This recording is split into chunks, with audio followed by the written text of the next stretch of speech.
दोस्तों नमस्कार, मैं राहुल सिंह भूमिदेखो.com का CEO, बांग्लादेखो.com का डायरेक्टर। आज हम बात कर रहे हैं कि नवरात्रि में कौन से दिन आपको प्लॉट लेने की और कौन से शुभ मुहूर्त में आप प्लॉट ले सकते हैं, या प्लॉट आप बुकिंग करना चाहते हैं तो कौन सा शुभ मुहूर्त है जिसमें आप प्लॉट बुक कर सकते हैं।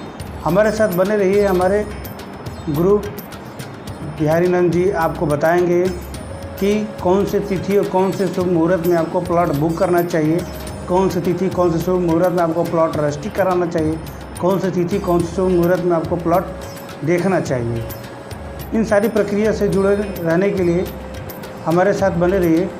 नमस्कार, आज नवरात्रि का 9वां दिन है, जिसमें आज हम जानते हैं आज खास दिन भी माना जाता है नवरात्रि में, जो सभी ग्रहों के लिए मंगलकारी होता है।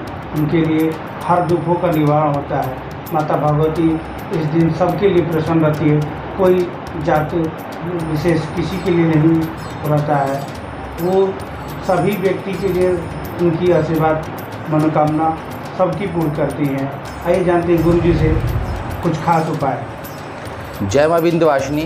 प्रिय मित्रों, जैसे आज हम का पंचांग पर नज़र डालते हैं। आज 9वीं तिथि गुरुवार रात्रि 9:53 तक 9वीं तिथि विद्यमान रहेगी। नक्षत्र उत्तराषाढ़ा है और शुकर्मा योग। आज चंद्रमा मकर राशि में प्रवेश कर चुके हैं, जिसके आज उसके साथ ही आंग्ल भाषा में 14 अक्टूबर 2021 के नाम से अंकित है। संस्कृत भाषा में संवत्सर 2078 है। आज माँ भगवती के रूप सिद्धिदात्री, नवमं सिद्धिदात्री च नवदुर्गा प्रकीर्तिता। सिद्धिदात्री के रूप में माँ भगवती की आज पूजन वंदना होती है। वैसे भी जैसे कहा गया है शास्त्रों में, कुपुत्रो जायेत क्वचिदपि कुमाता न भवति। पुत्र कुपुत्र हो सकते हैं पर माता कभी कुमाता नहीं होती हैं। तो आज सिद्धिदात्री का दिन है कि आज के दिन सिद्धियां ही सिद्धियां हैं। हर हम अपने मनोरथ को सिद्ध कर सकते हैं माँ भगवती के छोटे छोटे उपाय करके।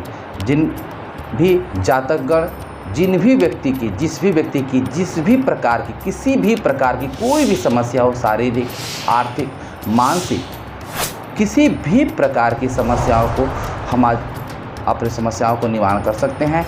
माँ भगवती की आराधना का विशेष दिन माना जाता है, जिसे नाम से ही ज्ञात हो रहा है सिद्धिदात्री। वो सिद्धियां देने के लिए आज विद्यमान होती हैं। सिद्धियां मतलब क्या? फल, उत्तम फल। सिद्धि का मतलब उत्तम फल। उत्तम फल जैसे कि ये हम राहुल जी के साथ में हम लोग बैठे हुए हैं। राहुल जी का अपना जो व्यक्तिगत क्षेत्र है वो ज़मीन और जायदाद, अचल संपत्ति को लेकर है। इनका काम ही है क्रय और विक्रय, लेना और देना। किस चीज़ का? ज़मीन का, सुखों का। ज़मीन भी सुख प्रदाता है, क्योंकि शास्त्रकार भी कहते हैं कि भूमि, रोटी, कपड़ा और मकान, यही 3 महत्वपूर्ण है व्यक्ति के लिए। पहले प्रथम तो उसको क्षुधा पूर्ति के लिए रोटी चाहिए। अगर क्षुधा पूर्ति हो गई तो वस्त्र चाहिए शरीर को ढकने के लिए, और उसके बाद अगर वस्त्र भी मिल जाता है तो तीसरा आता है मकान, सर छुपाने के लिए एक छोटा सा उसकी मंगलकारी, सुखकारी, आनंदमयी एक छोटी सी कुटिया होनी चाहिए। अब वो चाहे बंगले के रूप में हो, पर बंगले भी हो पर उसमें आनंद न हो, वो भी बंगला किसी काम का नहीं राहुल जी। और चाहे वो पर्णकुटी ही क्यों न हो, सुख और आनंद हो, सुकून की उसमें नींद आए, वही राजमहल से कम नहीं है। तो जैसे कि राहुल जी का क्षेत्र ही है, भूमिदेखो.com के नाम से जाने जाते हैं ये, तो आप इनसे संपर्क कर सकते हैं। आपने भी जीवन में जो भी जातक जिनको आप सुन रहे हैं, हमें देख रहे हैं, अगर जिनकी भी छोटी छोटी समस्याएं विद्यमान है, जैसे कुछ लोग आजीवन, हमारे पास कई लोग आते हैं राहुल जी जो आजीवन व्यतीत कर लिए किराए में रह के। नौकरी अच्छी अच्छी हैं, जैसे आपकी इलाहाबाद के ही नाम मैं नहीं लूँगा, सिविल इंजीनियर है, पति पत्नी दोनों इंजीनियर हैं। आज 25 साल से नौकरी कर रहे हैं पर अभी तक किराए पे ही हैं। 4 बार ज़मीन लेने गए पर ज़मीन ले लिए, रजिस्ट्री करा लिए, पता चला बाद में कोर्ट केस चल रहा है। बस क्या है कि किस्मत में उनकी ज़मीन नहीं, भवन नहीं मिल पा रहा है। तो ऐसे तमाम समस्याएं समाज में देखने को मिलती हैं।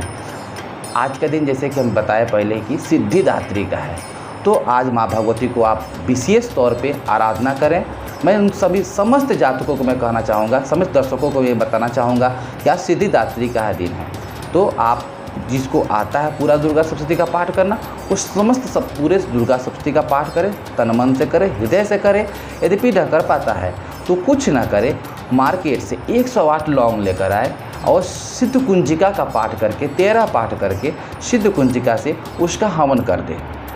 जरूर ही माँ भगवती सभी की मनोरथ पूर्ण करेंगी। जय माँ विंध्यवासिनी।